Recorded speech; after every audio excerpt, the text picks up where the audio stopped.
하나님 말씀 보겠습니다. 에스겔서 47장 1절에서 5절 말씀 같이 한 목소리로 또박또박 읽겠습니다. 시작. 그가 나를 데리고 성전 문에 이르시니 성전의 앞면이 동쪽을 향하였는데 그 문지방 밑에서 물이 나와 동쪽으로 흐르다가 성전 오른쪽 제단 남쪽으로 흘러내리더라. 그가 또 나를 데리고 북문으로 나가서 바깥길로 꺾여 동쪽을 향한 바깥문에 이르시기로 본즉 물이 그 오른쪽에서 스며 나오더라. 그 사람이 손에 줄을 잡고 동쪽으로 나아가며 천척을 측량한 후에 내게 그 물을 건너게 하시니 물이 발목에 오르더니 다시 천척을 측량하고 내게 물을 건너게 하시니 물이 무릎에 오르고 다시 천척을 측량하고 물은 내게 물로 건너게 하시니 물이 허리에 이르고 다시 천척을 측량하시니 물이 내가 건너지 못할 강이 된지라. 그 물이 가득하여 안한 물이요 사람이 능히 건너지 못할 강이더라. 아멘. 오늘은 중요한 말씀을 같이 나누면서 여러분에게 좀 정리할 수 있는 부분입니다. 오늘가 우리 성령 충만은 어느 정도까지 가야 성령 충만하다고 하는가, 또는 성령 충만의 그 진짜 의미가 어떤가를 좀 살펴보려고 합니다. 여러분, 성령이 충만할 때 그리고 충만하지 못할 때 여러분 어떤 현상이 자기에게 일어나는지 아시나요? 내가 그래도 기도하고 성령이 나름대로 역사할 때 하고 기도하지 않고 그냥 이렇게 할 때 하고 현상들 다 아시죠? 네, 다 분명 아실 겁니다. 그러면 생각해 봐요. 어느 정도까지 가야 내가 성령이 진짜 충만하다 말하거나, 아니면 성령 안으로 내가 어느 정도 들어가야 그게 진짜 내가 성령 충만인가 하는 거예요. 네.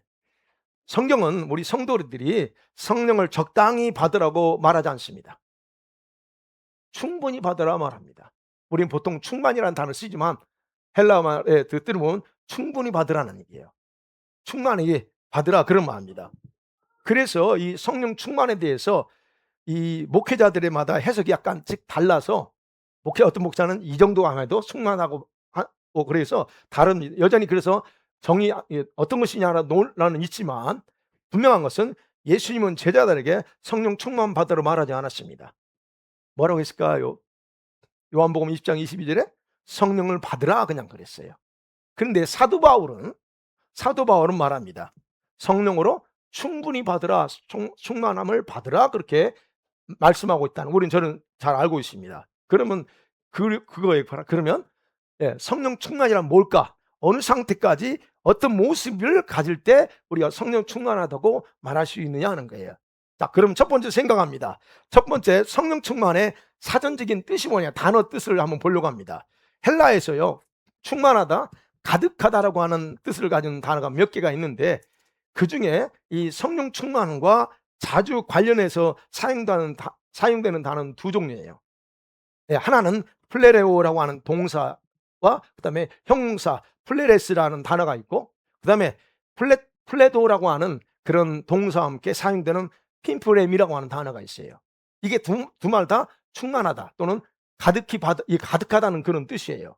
근데 이 단어들이 성경에서 여러 곳에 쓸 때 가득하다라는 의미로 그렇게 많이 사용됩니다. 그래서 성령 충만이라는 표현에도 이렇게 두 종류가 이게 사용되고 있는데, 이게 의미를 알면 우리가 조금 더 우리가 성령 충만 이런 것에 대해서 이해하기 쉽습니다.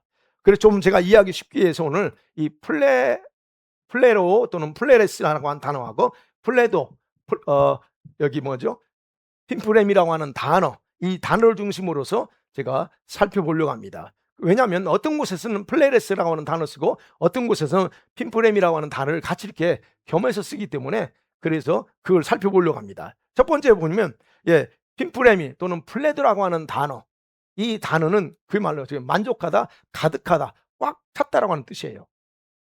그건 뭐냐면 외형적으로 얘기하는 겁니다. 외형적으로 이렇게 무언가 꽉 채워져 있는 그런 모습을 가리킬 때 저 단어를 써요. 플레도 또는 자, 우리가 아는 것처럼 사도행전 2장 4절에서 제자들이 위로부터 뭐가 임해요? 성령이 임합니다. 그래서 성령의 충만함을 받아요. 이때 단어가 플레도인데 외형적으로 그들에게 보일 정도로 임한 거예요. 그러면서 외적으로 이게 나타난 현상이고, 그러면서 누가복음 5장 7절에서 예수님이 제자들에게 바닥에 금을 던져라 그러잖아요. 금을 던져. 자, 그래서 제자가 베드로였죠. 금을 던졌어. 그래 끌어올리니까 배에 뭐가 가득 차요? 배에 물고기가 가득 채웠다. 그래서 배가 가라앉을 지경까지 있다 그래요. 거기서 뭐냐, 고기가 가득하더라. 가득하다라는 표현, 이 말이 똑같은 단어예요. 플레도 가득하다는 거. 그런데 이거는 즉각적으로 일어난 현상이에요. 즉각적으로, 순간적으로 꽉 차버린 상태. 이게 바로 이 단어예요. 마찬가지로 이게 이 그 핀프렘이나 이 플랫이라고 하는 단어는요, 이런 거예요. 여러 가지 표현입니다. 여기는 우리 사람이 꽉 안 찼지만 사람이 꽉 찼다 할 때 그 단어 써요. 아니면 여러분 화가 확 올라올 때, 화가 올라오면 어떻게 해? 그 화가 여기 꽉 차죠. 그 꽉 찼다는 말 쓸 때 플레도 또 핀프렘이라는 단어를 써놔요. 분노가 일어날 때나 아니면 막 그 뭐랄까요, 그 두려움이 막 몰려올 때, 이럴 때 그런 쓰는, 그러니까 갑자기 어느 순간에 일어나는 걸 얘기하는 겁니다. 여러분 우리가 아는 것처럼 엘리자벳, 사가랴 세례 요한의 어머니 엘리자벳이 마리아가 임신했다는 소식 듣잖아요. 그리고 이제 마리아가 찾아가요. 그러니까 엘리자벳이 마리아를 보고 나서 뭐라고 표현하냐면 순간적으로 성령이 충만해서 그가 예언 기도를 해버려요. 순간적으로. 이런 현상들이 여러분 또 있어요. 예루살렘 그 공회 앞에서 베드로가 이제 풀려났잖아요. 잡혔다. 사도행전 보면 풀려나. 그런 뒤에 성도들이 함께 모여서 기도합니다. 그런데 그 자리에서 성령이 충만해졌다 그래요. 거기 모인 사람들이. 이런 말들이 쓸 때 바로 블레도 순간에 확 차버리는 거예요. 순간적으로. 그래서 이 블레드라고 하는 핀프렘이라고 하는 단어는 성령 충만하다라고 하는 단어는 이거예요. 독특한 어떤 특별한 상황에서 성령님이 주도적으로 그냥 강압적으로 임하거나, 아니면 어떤 뭐랄까요, 이 엘리자벳이 그런 것처럼 뭔가 하나님 뭔가 막 해야 될 때, 계시적인 어떤 현상이 있을 때 나타나는 현상, 그게 임하는 거, 그게 그 성령 충만했다는 단어를 저렇게 썼다 하는 겁니다. 그러니까 결국은 하나님께서 특별한 순간에 이렇게 성령으로 충만하게 해주는 때, 그때 임하는 성령을 그렇게 말합니다. 그래서 이 성령 충만은 저와 여러분 안에 머무는 게 아니고 한순간으로, 순간적으로, 일시적으로 우리 안에서 임하는 성령의 역사를 가리킬 때 이런 충만이다 말아요. 그래서 그러면 생각해봐요. 왜 우리한테 갑자기 성령께서 그렇게 강하게 성령으로 충만하게 임할까 하는 거예요. 이유가 있는 거죠. 여러 가지가 있겠지만 저와 여러분에게 주신 그 일들을, 맡긴 일들을 잘 하도록 하기 위해서 임할 수도 있고, 아니면 하나님의 특별한 일을 이루기 위해서 임할 수도 있고, 아니면 하나님께서 어떤 일정 기간이나 아니면 순간적으로 우리에게 성령의 그냥 순간적인 그런 과정 속에서 충만함으로 베풀어 주시는 것이 바로 이 첫 번째 플레도 또 핀프렘이라고 하는 충만함이다 하는 거예요. 그럼 이럴 때, 이렇게 갑자기 임할 때 나타나는 것이 뭐냐? 방언이 나타날 수 있고 은사가 나타나는 거예요. 이때 능력도 풀어지고 권능이 풀어지고 병 고치고 치유하는 그런 능력들이 나타나요. 그런데 이 모든 것은 결국 하나님의 뜻을 이루기 위해서 그렇습니다. 하나님 자신의 사역을 위해서, 우리를 아니고 하나님 자신의 사역을 위해서 성령 충만함이 그렇게 허락되는 그런 사건, 그게 바로 이게 성령 충만의 첫 번째 의미라는 겁니다. 그래서 이거는 외적으로 임하는 거예요. 그 다음에 두 번째 단어요. 플레로라고 하는 단어. 이게 플레레스라고 하는 형용사인데, 이 단어는 한순간에 이루어지지 않습니다. 점점 충만해져 가는 과정을 얘기해요. 과정. 예를 들면 여러분 누가복음 5장 12절에서 온몸에 문둥병이 든 그 나병 환자가 나와요. 그 환자를 설명하면서 온몸에 나병이 번져가는 과정을 덮였다라고 말해요. 나병이 덮였다, 문둥병이 덮였다라고 하는 말. 그러면 여기서 단어가 플레레스라는 단어를 썼는데, 우리가 생각해요. 이거 뭐예요? 여러분 나병이 한순간에 확 옵니까? 덮였다고 하는 정도는 오랜 시간이 흘러가면서 온몸을 다 잡았다는 얘기예요. 그게 플레레스예요. 또 하나는 우리가 아는 것처럼 사도행전 9장 36절에 다비다 여제자 다비다라고 하는 여인이 나옵니다. 근데 그 여인이 선행과 구제하는 일이 참 많았다 그래요. 예. 그러면 생각해봐요. 선행과 구제 한 번에 놓고 많았다고는 하지 않습니다. 그동안에 계속 쭉 그 다비다가 많은 과정 속에서 선한 일을 많이 했을 때 그래서 그 구제하는 일이 가득 찼다 이렇게 힘이 많다라고 이렇게 얘기하는 겁니다. 이때도 역시 저 단어를 써서 이렇게 이루어지는 과정 속에서 이루어졌다는 거예요. 사도행전 6장 3절에 보면 우리 같이 읽어볼까요? 시작. 형제들은 너희 가운데서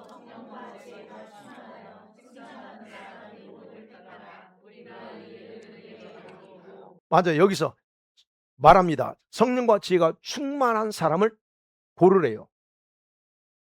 찾으라는 거예요. 성령과 지혜가 충만한 사람을 택하라고 그러죠. 예. 맡은 사람 7을 택하라. 그럼 어떻게 알아? 이거 누가 성령 충만한지. 이건 알 수 있는 거예요. 제가 여기서 단어가 똑같아. 플레레스. 점점점 과정 속에서 보여. 그래서 사람들은. 그런 사람을 고르라는 거예요. 근데 고를 수가 있다는 얘기예요. 그 말은. 순간적이 아니라는 거. 순간적으로 빵 해가지고 그냥 그런 게 아니에요. 점점 성령이 충만해져 가는 모습을 볼 수가 있다 하는 부분이요. 그 다음에 사도행전 11장 24절에서 바나바에 대해서 얘기할 때 바나바는 성령과 믿음이 충만한 사람이다 그래요. 네. 믿음이 충만한 사람. 도대체 바나바가 뭘 보고 믿음이 충만하고 뭘 보고 성령이 충만하냐는 거예요. 여기도 역시 마찬가지입니다. 점차적으로 바나바가 어떻게 변하고 어떻게 이게 성화되어 갔는가를 보인다는 거예요.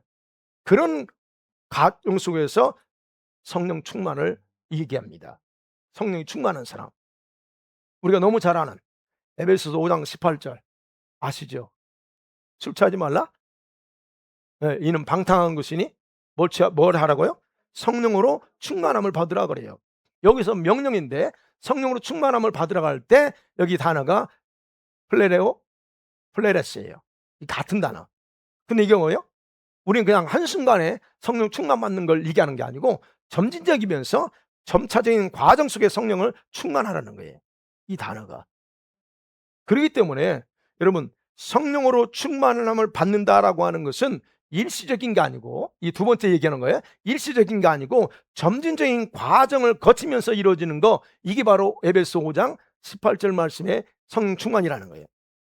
이런 과정에서 우리 안에 계신 성령이 역동적으로 활동함을 통해서만 가능합니다.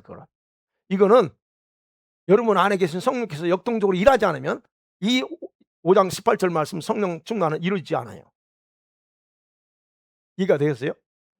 그래서 성령 충만을 말할 때 이 점진적인 과정을 중시하는 플레레스의 관점에서 그걸 본 다음 뭘 의미냐면 성령의 열매로 내가 얼마나 충만한가를 반드시 보여줘야 된다는 거예요. 여러분 정말 성령이 충만하면 열매로 나타나게 돼 있다는 거예요. 그게 성령의 열매요. 그런 거예요. 근데 반대로 아까 그랬죠. 순간적으로 일어나는 거. 예, 플레도 핀플레미. 이 순간적이고 일시적인 상황에서 충만함을 의미하는 그 단어 관점에서 보면 어떻게 해요? 여러분은 은사, 성령 은사나 능력이 나타나는 것을 중요하게 여긴다는 거예요. 그러니까 저와 여러분이 기도하다 갑자기 방언이 맺다? 예를 들어서 그러면 그 순간에 성령께서 그 순간에 성령을 충만하게 강하게 역사했다 하는 의미로 우리가 생각하시면 됩니다. 그러니까 지금 우리가 그런 부분에서 이해해야 되는데 이 요약하면 뭔 그래요. 바울의 지금 성령 충만 받으라고 하는 이 말씀은 지속적으로 성령께서 우리 안에서 계속적으로 활동함을 통해서 이루어질 과정을 의미하는 것이고 그 과정 속에서 어떻게 이제 우리가 예수님을 주의로 신했어. 그러고 나서 어떻게 성령이 우리 안에 들어오죠. 그러고 나서 우리는 좀 더 가면 갈수록 주님을 더 알아가고 싶어. 그러죠. 그러지 않은 분들은 이제 좀 이상하지만 아니 예수 믿는다면 더 알아가야 되죠. 그 마음이 있어야 돼. 그 다음에 과정 속에서 열매, 이 성령의 열매 문들이 열리는 것까지 포함했을 때 성령의 충만함이라고 하는 부분이 거기에 적용돼야 된다. 이게 바로 이거는 성령의 내적 충만함입니다. 첫 번째는 외적 충만함이에요. 이 외적 충만함일 때 여러분이 저와 여러분 매일 받아요. 아니 기도할 때마다 받아. 여러분 임파르테이션 받을 때 여러분 그 성령의 성령의 기름 부음은 외적으로 임하는 거예요. 이 몸에 임하는 거예요. 그래서 이 몸에 능력이 나가는 거예요. 그래서 인제 예전에 다 가르쳤지만 여러분이 기도할 때 불 받는 건 외적으로 받는 거예요. 근데 여러분이 거기서만 만족하면 안 되고 어디로 들어가야 된다고? 예, 내적으로 들어가야 돼. 외적인 것은 언제든지 소멸되고 물론 내적인 부분도 그렇지만 그래서 우리는 외적인 어떤 현상에만 좋아하면 안 되고 내적인 것까지 들어가야 그게 정상이다. 어찌 됐든 그런 관점에서 이게 바로 이게 지금 내적 성령 충만이다. 자, 그러면 이제 중요한 것은 이 성령이 역사한다고 할 때 성령에서는 사람을 통해서 성품을 저와 여러분 성품을 바꿔가면서 지속적으로 이루어지고 그리고 동시에 성령이 하시는 일은 어떤 사건 속에서 저와 여러분 사건 속에서 아니면 즉각적이든 일시적이든 어떤 능력으로 이렇게 두 가지로 나타난다는 거예요. 그래서 성령의 은사, 여러분이 은사가 나타난다 할 때는 일시적인 충만함을 의미하는 거고 아니면 성령의 열매가 여러분에게서 맺어진다? 이건 뭘 의미하는 거예요? 지속적인 과정을 통해서 내적인 충만함이 여러분은 계속 이루어가고 있다는 걸 의미한다는 거예요. 그럼 두 번째 그러면 생각할 건 이 외적 충만함과 내적 충만을 조금 더 이제 생각해 볼게요. 자, 아까 그랬죠. 이미 살펴봤는데 플레레스라고 하는 거. 내적 충만함이죠. 이것만 이제 뜻을 보면 형용사예요. 저게 형용사인데 흠뻑 적셔지는 상태. 충만한 상태로는 충분한 또는 완성한 상태를 가리킬 때 이 형용사인데 자, 그런데 이걸 이제 우리 내적으로 보면요. 그렇다는 거예요. 우리 내적으로 우리 심령에서부터 차고 넘쳐 가지고 여러분 성품 속에 젖어 들어가서 부족함이 없는 상태까지 가는 거. 이게 플레레스 또는 이게 내적 성령 충만이야. 그러면 제가 계속 우리 성품 설교하고 있죠. 뭘 얘기하는 거예요? 저와 여러분의 내적인 성품을 완성하는 건 누가 하느냐? 바로 이렇게 내적으로 역사하시는 성령님이 내 안에서 작용될 때 우리의 성품을 바꿔간다는 거예요. 그래서 이 플레레스라고 하는 단어는 문법적으로 미완료 현재 수동태예요. 그래서 계속적이고 반복적이어야 된다는 걸 강조해요.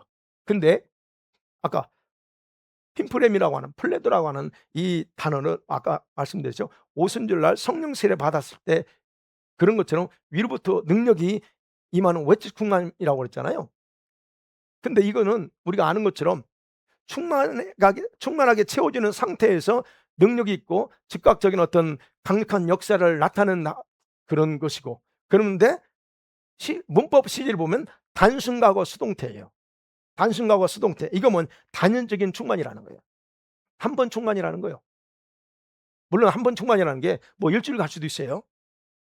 그 이상 못 가는 사람이 대부분이지만 한 일주일 가면 많이 가. 어떤 사람은 뭐 또 진짜 하는 사람들은 좀 더 갈 수도 있지만 보통 그렇게 오래 못 가요. 이런 단위적인 충만함은. 그래서 이런 어떤 단위적인 충만이기 때문에 우리가 다른 사역을 하려면 또다시 충만함을 받아야 된다는 겁니다. 이거 한 번 받은 거 가지고 영원히 이건 없다는 거예요. 그러니까 여러분이 과거에 어떤 체험했던 거 가지고 지금도 울고먹는 사람들이 있죠.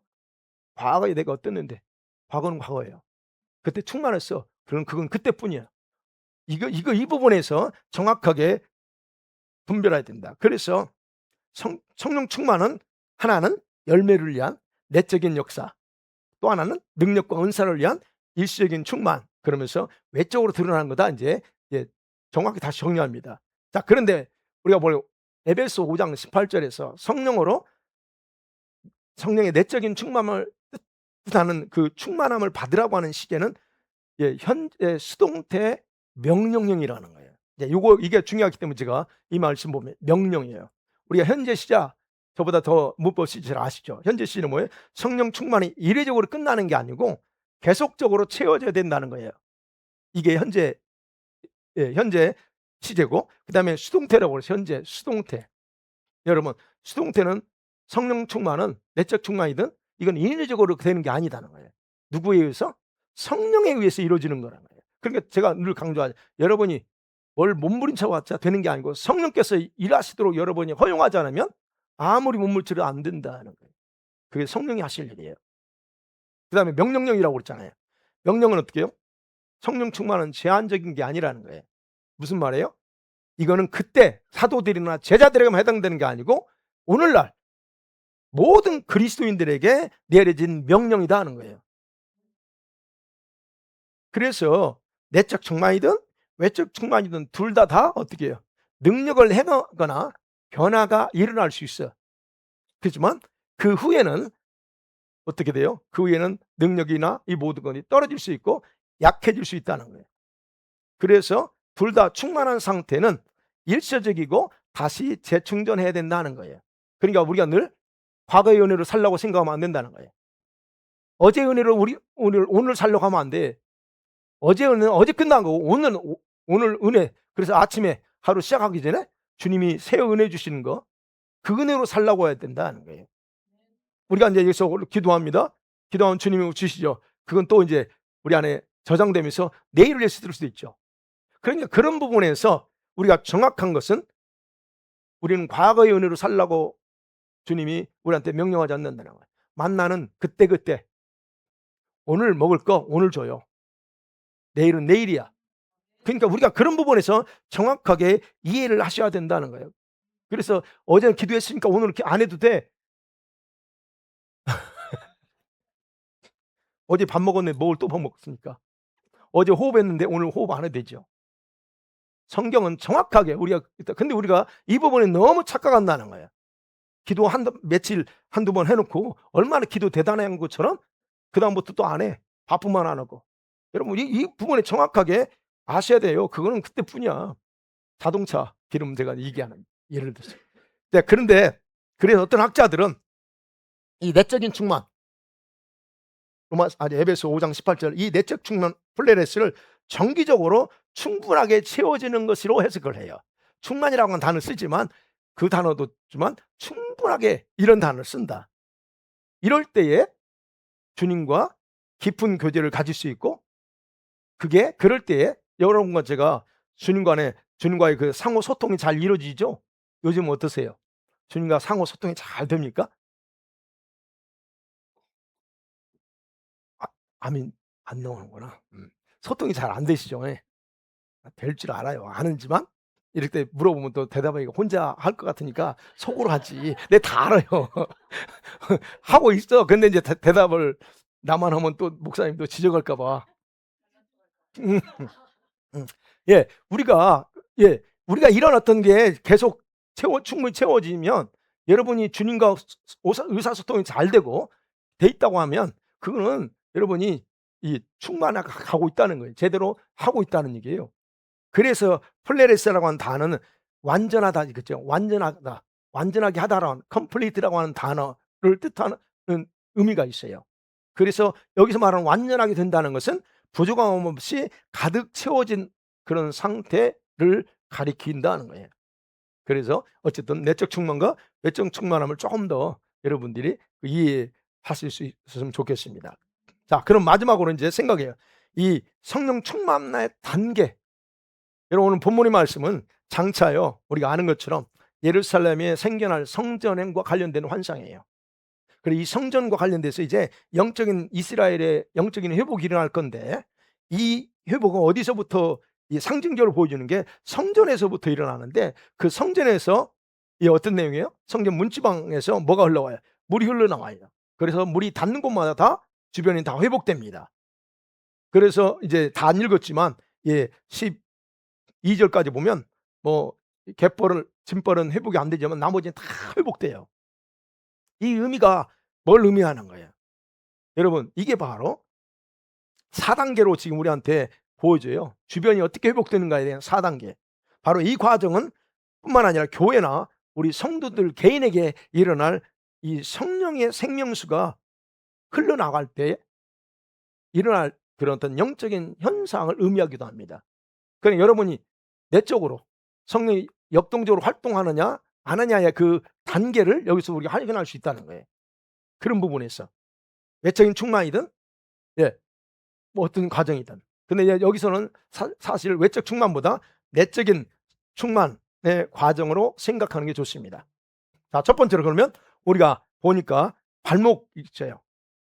물이 흘러가는데 3절에 보면 그 사람이 손에 줄을 잡고 동쪽으로 나가 일천척을 측량하니까 어떻게 발목이요. 건너는 게 발목입니다.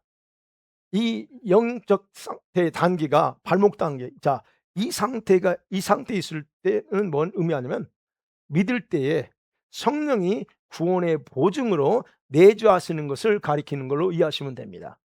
여러분 예수 믿었을 때 성령이 내주하세요. 이게 발목 상태예요. 우리가 성령과 관련돼. 내가 한 건 아무것도 없어. 그죠? 내가 한 거 아무것도 없어. 그냥 서 있기만 해도 그냥 자동으로 주어버려요. 그러니까 발목이야. 그냥 겨우 발목. 자, 대부분 이 단계에서는 신앙을 가지고 살 수 있지만 교회 생활을 오래 할 수 있지만 대부분 성령 체험을 구체적으로 해본 사람이 해본 적이 없는 성도들, 죄송하지만 목회자들도 여기에 해당돼요. 목회자들이 성령 체험을 못한 사람은 의외로 많습니다. 성령을 아는 거지. 그럼 이런 사람은 다 어디에 단계? 발목 단계예요. 왜냐하면 이런 분들 보면 그래서 성령에 대한 깊은 이해가 없어. 성령에 대한 지식이 없어요. 배워서 하는 지식 말고 성령님이 진짜 어떤 분인가를 몰라요. 여러분 이런 분들이에요. 이게 발목 단계 겨우 성령이 내주하는 것만 알아. 그래서 이런 상태는 얼마든지 세상 밖으로 다시 달려나갈 수 있어요. 얼마든지. 겨우 뭐 발목 짚고 나가버리면 돼. 쉽게 세상이나 환경과 염려로 어떻게 해요? 발목이 잡혀 있어서 주님께 깊이 못 나갑니다.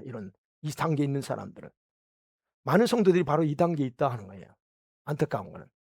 성령이 자기들의 삶에서 실제적으로 일하는 것을 경험하지 못합니다. 여러분은 계속 기도하고 계속 제가 강조하니까 경험할 수 있지만 대부분은 다 성령이 계시는 걸 알지만 동행한다는 알지만 도대체 그 성령이 뭐 하는지 몰라요. 기도는 하죠. 주님, 나 오늘 어디 갑니다. 나 동행하세요. 그런 얘기 하려면 할 얘기도 많지만 이게 바로 그러니까 모르는 거예요. 또 어떤 경우는 성령을 경험하는 것 같고 알고 있다고 생각을 할 수 있어요. 그런데 이론적인 경우가 태반입니다. 그런 사람들. 자, 이런 발목 상태에서는 신앙생활이 보면 기분 따라요. 상황 따라 합니다. 변덕부려요. 쉽게 변덕부립니다. 왔다 갔다 합니다. 네. 여기 계신 분이 그런 분 안 계시죠? 예. 그다음에 두 번째 보니까 무릎 단계예요. 4절에 보니까 또 일천측을 측량하니까 들어가 보니까 무릎에 올랐어요. 자, 이 단계는 어떻게 무릎보다 높죠? 예. 조금 더 성령을 깊이 그래도 경험한 상태입니다. 조금 이제 신앙생활하면서 깊이 경험했어. 이게 중간 단계보다는 못하지만 발목보다는 조금 더 그렇죠? 성령의 어떤 일하심을 맛보고 이렇게 경험했다는 거예요. 이 단계에서는 성령이 주신 은혜와 그다음에 능력을 맛보아서 조금의 이해와 지식을 가질 수가 있어요. '아 이렇구나. 저렇구나.' 그런 조금 지식은 가질 수 있습니다. 자, 그런데 이 정도라도 경험했으면 여러분 성령 충만함의 중요성을 더 깊이 인식할 수가 있어요. '아 이게 이거구나.' 하면서. 그래서 이런 상태 가면 더 알고 싶고 경험하고 싶어진 단계예요. 조금 내가 좀 더 그 그분을 좀 더 경험해 보고 싶다 또는 더 능력도 받고 싶다, 체험하고 싶다 이런 단계. 자, 이런 어떤 성도들은 그런데 이 성령을 알고 경험하고 싶은데 하지 못하니까 어떻게 해요? 답답함을 느끼는 거예요. '아 이거 어떻게 하지?' 그래서 이런 분들이 이제 어떻게 할까요? 뭔가 알긴 알아. 근데 이걸 도와서 잘 모르니까 도와서 이거를 충족해 줄 수 있는 사람들을 찾아요. 기도 좀 많이 하는 분들을 또는 은사가 있는 분들을 찾아. 이런 분이 왜? 갈급하니까. 뭔가 알고 싶은데 주변에서 못 알려줘. 교회에서 그런 일 안 해. 그러면 이게 찾는 거예요. 자, 이 정도에서는 성령이 가지고 있는 성령의 어떤 능력, 위력들을 경험하고 싶어 하지만 아직은 안 돼요. 부족해요.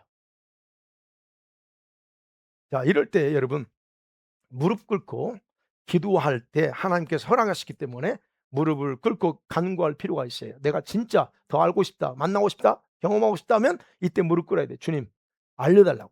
그러면 주님께서 다양한 방법을 통해서 이렇게 해줄 수 있어요. 그럴 때 더 깊이 성령을 더 깊이 경험하고 성령의 오늘 말씀처럼 물속에 더 깊이 잠길 수가 있다 하는 겁니다. 그렇기 때문에 이런 과정에서는 자신의 의지를 항복하고 자신의 주권을 주님 앞에 포기할 때 그게 쉽게 들어갈 수 있어요. 그래서 무릎 꿇고 하나님 앞에 항복하면 더 깊이 신속하게 성령께 잠기는 경험을 할 수 있다 하는 것. 성령의 세계에 휩쓸려 들어갈 수 있어요. 그래서 이 단계에서 어떻게 하냐에 따라서 훅 들어갈 수도 있고 아니면 그 상태에서 그냥 갈 수도 있어요. 자, 이런 상태까지 있는 분들은 여러분 종종 자신이 손해 볼지라도 몸부림치면서 내가 그걸 취하는 그런 사람들에 속한다 볼 수 있습니다. 그다음에 세 번째 보니까 허리 단계예요. 4절 보니 허리. 그렇죠? 예. 자, 이 단계는 여기서 허리까지 왔어. 그러면 엄청 많이 왔죠. 예. 이 성령의 잠김이 허리까지 오면 여러분 자신의 의지, 힘, 마음대로 하고 싶어도 조금 힘이 들고 제한을 받아요. 여러분 수영해 보시면 다 알죠. 여기까지 간 사람들은 여기 물속 여기까지라면 더 좀 어렵지만 허리까지만 가도록 안심하지만 그죠? 무섭지도 않고 그렇지만 물속에 이동할 때 제한을 받아요. 내가 무릎까지 오면 마음대로 뛰기도 하는데 여기 가면 제한받는다는 겁니다. 그러니까 자신의 힘, 생각 이런 모든들이 성령에 있어서 제한을 받아요. 우리가 아는 것처럼 허리가 뭘 상징하는 줄 아세요? 자신의 중심이에요. 중심, 힘을 상징하는 단어인데 그런데 그때 이 허리까지 왔다는 성령께 순종하는 것이 쉬워지는 단계라는 겁니다. 자신의 힘, 의지를 그분께 내려놓으면 온전히 사용받을 수 있는 아주 중요한 지점에 와 있다는 걸 우리가 볼 수 있어요. 그래서 성령께 더 강하게 잡혀 있는 상태이지만 그 자리에 서 있을 수는 없는 상태다. 그래서 더 들어가야 돼요. 이 상태에서는. 그래서 본인이 원하기만 하면 언제든지 어떻게 우리가 아는 것처럼 물속에서 수영하고 싶으면 마음대로 자기 실력을 발휘할 수 있죠. 그런 거죠. 물이 나를 조종할 수도 있어요. 수영 못하는 사람은 물 때문에 내가 그럴 수 있지만 그러나 일반적으로는 물이 나를 조종할 수 있지만 내가 물을 가지고 원하는 대로 할 수 있다는 거죠. 무슨 말인지 이해가 되시죠? 내가 할 수 있어요. 조금 부족함을 느끼고 그럴 수 있어. 그런데 물과 하나 돼서 물의 힘을 이용해서 자기의 실력을 이렇게 펼칠 수 있다 하는 단계예요. 그래서 이 단계는 성령의 음성을 듣는데 쉬워요. 이 단계까지면 주의 음성이 뭔지 고민 안 해. 쉬워요. 그리고 더 예민하게 반응하면서 조금 성령께 더 예민하게 반응하면서 살아갈 수 있어요. 그래서 이 단계를 성령께서 사용하는 상태다 그래요. 성령께서 나를 쓰고 있는 상태예요. 여러분 어떤 상태예요? 성령이 쓰시는지. 그래서 이 단계까지는 와야 이분은 그래도 성령의 사람이야 라고 그래도 말할 수가 있어요. 그래서 이 상태에서는요. 허리까지 온 상태에 있는 분들은 자신의 의지, 고집을 십자가 앞에 못 박는 게 쉬워요. 아니지. 단호하게 할 수도 있고 그렇습니다. 근데 무릎 가지고 와서는 안 돼. 별의별 게 다 많거든요. 그다음 마지막 네 번째 뭐냐면 5절을 보니까 어떻게 해요? 건너지 못할 강의 상태까지 옵니다. 이게 무슨 말인지 아시겠죠 이제? 성령이 완전히 잠긴 상태예요. 여기까지 올 수도 있어요. 완전히 잠겼어. 그러면 여기서 수영을 할 수 있지만 여러분 어땠어요? 그 상태가 하면 무섭지 벌써 이 상태가 들어가 버리면. 이게 바로 우리가 보는 성령 충만한 단계예요. 최악. 성령에 의해서 조종되는 상태예요. 조종이란 좀 표현이 그렇지만 성령에 이끌려서 가는 상태. 그래서 이때 갈 때 이제 드디어 하나님의 뜻을 온전히 행할 수 있는 그런 단계가 여기다 하는 거예요. 예. 내가 할 수 있는 게 전혀 없어요. 내가 할 수 있는 게 전혀 없다는 걸 인식이 '아 내가 하는 게 아니구나.' 이게 철저하게 인식됩니다. 그래서 자신의 의지, 힘은 소용이 없다는 거예요. 내가 그리고 오직 성령 안에서만 이렇게 헤엄을 치고 이렇게 운행할 수 있는 것을 그때 가능합니다. 그래서 성령께서 완전히 자신을 주도해서 거룩을 이루고 하나님의 뜻을 위해서 그분의 마음을 분명하게 계시하면서 하나가 되어서 일할 수 있는 단계, 우리가 여기까지는 가야 됩니다. 이게 우리가 여기까지 가야 돼요. 그래야 내 안에 성화도 이루어지고 거룩이 이루어진다는 거예요. 자, 이렇게 충만할 때 여러분, 충만한 사람에게는 영향력이 나타나게 돼 있어요. 어떻게? 좌우로, 오늘 좀 안 읽었지만 좌우로 물이 흘러서 주변 사람들에게 영향을 나타낼 수 있다는 거예요. 주변이 살아나. 남편이 살아나고, 내 친구가 주님한테 회복되고, 누구 때문에? 나 때문에 생명이 회복되는 거예요. 그리고 성령께서 열매를 점점점 맺어가는 거예요. 네 단계입니다. 여러분 어떠세요? 여러분은 어느 정도의 경험한 상태가 같습니까? 답이 나왔어요? 어느 단계예요, 여러분? 집에 가서 조용히 얘기해 줘요. 음. 사랑하는 성도들, 말씀 맺어 볼게요. 적어도 저는 성령세를 체험하고 나서 성령에 대해서 누가 가르치지 않았어도 성령에 대해서 굉장히 저는 좀 이렇게 남다르게 이렇게 성령님에 대해서 많이 알게 되고, 성경에서 성경 읽을 때마다 성령님이 그래서 제가 늘 강조해요. 성령이 근심시키고, 그렇죠? 성령이 근심하는 단계, 성령을 소멸하는 단계, 성령이 탄식하는 단계, 이런 여러 가지를 저는 그 성령 체험하고 나서부터는 그렇게 주셔 가지고, 그래서 저는 굉장히 성령에 대해서 많이 강조했어요. 예. 그런 과정을 보면서 제가 그래서 저 자신도 이렇게 보기도 했지만, 어쨌든 오늘 그래서 다 아는 얘기지만 또 이게 같이 나누면서 우리가 한번 어느 단계 있는 걸 점검해 보자는 차원에서 제가 오늘 이 여러분한테 이게 좀 처음 설교, 에스겔서를 처음 설교하잖아요. 그래서 한번 같이 나눠 봤습니다. 여러분 어때요? 성령 충만에 대한, 일단 성령 충만에 대한 분명한 정의가 딱 이해가 되셨어요? 외적 충만이 있고 내적 충만, 이 차이점 다 알았죠? 예. 그래서 일반적으로 저와 여러분이 성령 충만하게 해 달라고 기도는 하지만, 이제는 어떻게 해야 돼요? 내적 충만을 위해서 기도하는 건지 외적 충만을 위한지 스스로 구분해서 기도하셔야 된다. 자신의 거룩을 위해서 성령의 열매를 위한 거라면 내적 충만이야. 예. 그러나 어떤 은사나 능력을 위해서라면 외적 충만이겠죠. 자, 그렇다면 능력 받고 사역을 원한다면 우리는 바로 외적인 성령 충만이에요. 오순절처럼. 그래서 위로부터 하나님 부어주는 능력을 부어 달라고 해야 되고, 아니면 내 성품이 아주 못됐다, 이 성품은 거룩하지 못한, 그럼 이 성품의 변화와 삶의 성장을 위해서는 뭘 구해야 돼? 내면에 충분하게 부어 달라고 기도해야 된다. 요걸 인제 구분해서 우리가 기도해야 됩니다. 그럼 보세요. 여러분 파악하셔야 됐어요. 나는 어느 정도인가. 그리고 내적으로도, 외적인 건 뭐 그렇지라도 내적으로는 어느 정도 지금 성령과의 관계가 있는가 한번 파악됐죠? 여러분이 장기간의 신앙생활하고 예배드리고 교회를 다녀도 변화가 없다, 성장하지 못한 이유를 정확하게 아셔야 된다는 거예요. 그럼 어떻게 해야 되죠? 제가 늘 여러분에게 도전하죠. 어떻게 해야 돼요? 그냥 지금처럼 살 건가? 지금도 괜찮아. 만족하고 갈 거냐? 그거죠. 결단하셔야 돼요. 뭘 해야 돼? 그러면 성령을 갈망해야죠. 그래야 무릎 꿇어요. 우리가 무릎 꿇지 못하는 이유가 있어요. 바울이 에베소 5장 18절은 명령이에요, 이거는. 명령인데 다른 건 다 하던데 이 명령은 안 들어. 명령을 안 봐요. 그래서 성령 충만? 그 예. 이건 받으라는 명령인데 안 받고도 다 살 수 있다고 생각하고 안 받고도 다 생각할 수 있다고 생각해. 근데 분명한 그런 부분에서 여러분이 무릎 꿇어야 돼요. 그러면 여러분 무릎까지라도 와야 그렇죠? 아까 무릎 단계까지로 와야 신앙의 맛을 조금이나 알고 말씀의 능력도 경험할 수 있어요. 근데 성령에 대한 갈망이 없다고 하는 건 뭘 의미하는 줄 아세요? 성령에 대한 갈망이 없다? 그건 곧 하나님에 대한 갈망이 없다는 거예요. 하나님은 하나님이고 성령은 성령이야. 아니, 똑같아 봐야 돼요. 하나님에 대한 갈망이 없다는, 아니 성령의 갈망이 없다? 그러면 하나님에 대한 갈망이 없는 거예요. 아는 거지. 우리는 아는 걸로 사는 게 아니에요? 예.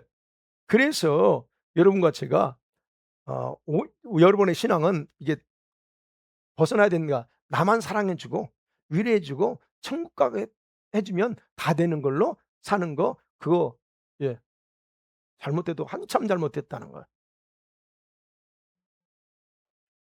하나님을 사랑하는 마음 갈망이 없기 때문에 그렇게 생활해요. 그래서 어떻게 합니까? 이제 무릎 꿇어요. "주님, 오늘도 무릎 꿇겠습니다." 그리고 항복하세요. "주님, 내 주권을 다 내려놓습니다." 그러면서 주님, 그럼 허리까지, 아까 그랬죠? 예, 허리까지 성령께서 채워서 경험하게 하고 여러분을 쓸 수도 있습니다. 능력 부어 일시적인 능력도 부어 주실 거, 이런 내적인 예 충만함도 부어 줄 수 있다는 거예요. 그래서 주님 갈망하시라는. 안 그러면 제가 오늘도 설교하지만 그렇게 하지 않으면 제가 오늘 말씀 내적이든 외적 성령 충만은 구호에 지나지 않을 수 있어요. 그건 뭐 항상 입에서 나오는 말, 이 구호에 지나지 않을 수 있습니다. 여러분은 그래서 예 이제는 좀 바뀌어야 될 것 같아요. 성령을 근심을 시킬 수도 있고 성령을 탄식시킬 수도 있어요. 성령을 소멸시킬 수도 있어요. 그래서 여러분은 그렇지는 않겠지만, 그러기 때문에 이제 여러분 안에 그 성령을 근심시킨다거나 그것보다 오히려 저와 여러분에게 성령을 역동적으로 성령님이 일하시도록 여러분 요청하면서 새로운 여러분 내면의 변화를 경험하며 살기를 주의 이름으로 간절히 축복합니다. 기도합니다.